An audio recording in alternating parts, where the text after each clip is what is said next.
जंगल के और भी गहरे हिस्से की ओर अगली सुबह घाटी पर हल्की कोहरे की चादर थी। सूरज की किरणें पेड़ों के बीच से झांक रही थी और धुंध में सुनहरी किरणें नृत्य कर रही थी। बच्चों का उत्साह कल से भी बड़ा था। वे जानते थे कि आज की यात्रा कुछ और अलग होगी। यात्री ने बच्चों को जंगल के गहरे हिस्से में ले जाने का निर्णय लिया। वहां पहुंचना आसान नहीं था। रास्ता संकरा और पेड़ों से घिरा हुआ था। यात्रा शुरू हुई। धीरे धीरे कदम बढ़ाते हुए पेड़ों की शाखाएं उनकी ऊंचाई पर एक गुंबद बनाती चली गई और नीचे का रास्ता फूलों और पत्तों से ढक गया था। हवा में एक मीठी मिट्टी और पौधों की खुशबू थी, एक खुशबू जो सीधे दिल तक पहुंचती थी। पहला पड़ाव, प्राचीन वृक्ष के पास। लगभग 1 घंटे की यात्रा के बाद वे पहुंचे एक विशाल प्राचीन वृक्ष के पास। उनकी जड़ें जमीन से इतनी गहरी थी कि मानो धरती से जुड़ी हुई आत्मा हो। पत्ते इतनी बड़ी शांति लिए थे कि उनके गुनगुनाने से भी आवाज नहीं आती थी, बल्कि एक अदृश्य शांति फैली थी। यात्री ने बच्चों को वहां बैठने को कहा। यह वृक्ष सदियों से यहाँ मौन का अभ्यास कर रहा है, उसने कहा। उसने भीतर छिपा है समय, अनुभव और जीवन का ज्ञान। बच्चे चुप हो गए और वृक्ष की ओर देखते रहे। एक बच्चा धीरे धीरे पूछता है, क्या वृक्ष भी सोचते हैं? यात्री मुस्कुराया। सोचना मन का कार्य है, लेकिन वृक्ष महसूस करते हैं। उनका मौन अनुभव हमें सिखाता है कि मौन केवल मन की चुप्पी नहीं, बल्कि महसूस करने की गहराई है। मौन में उतरना। यात्री ने बच्चों से कहा, अब हम मौन का एक और अभ्यास करेंगे। आंखें बंद करो, गहरी सांस लो और केवल महसूस करो। सबने आंखें बंद कर ली। पहले कुछ मिनट में सिर्फ बाहरी आवाजें आई, पक्षियों की मन चहचहाहट, पत्तों की सरसराहट, हवा की हल्की फुसफुसाहट। फिर धीरे धीरे ये आवाज़ गायब हो गई और बच्चों को अपने भीतर का शोर सुनाई देने लगा। एक बच्चा सोचने लगा, मुझे अपने दिल की धड़कन सुनाई दे रही है और यह बहुत शांत लग रही है।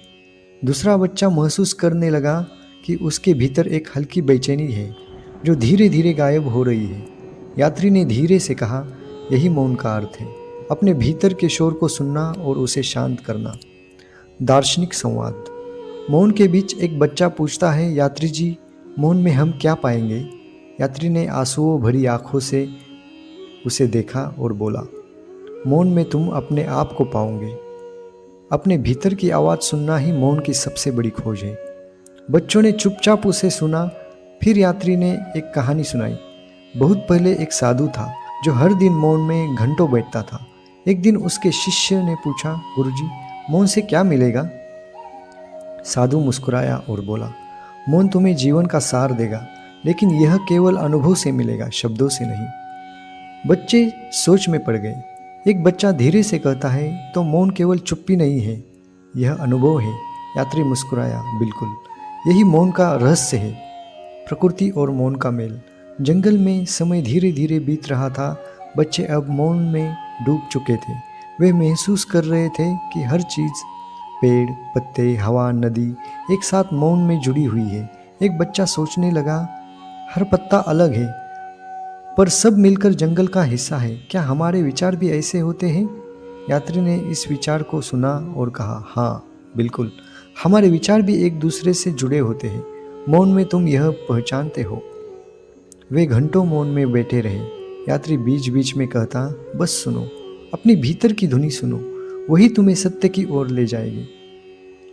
अद्भुत अनुभव। जैसे जैसे सूरज ढलता गया, जंगल में एक अलग ही शांति फैल गई। बच्चों ने आंखें खोली और देखा कि उनके भीतर हल्की शांति उतर आई है। कुछ बच्चों के चेहरे पर मुस्कान थी, कुछ के भीतर एक सवाल था, क्या यह असली मौन है? यात्री ने कहा, हाँ, तुमने मौन का पहला अनुभव किया है, लेकिन यह सिर्फ शुरुआत है। मौन की यात्रा लंबी है और आज हमने उसका एक छोटा हिस्सा महसूस किया है। बच्चे उत्सुक थे। उनकी आंखों में नए सवाल थे, लेकिन एक गहरी शांति भी थी।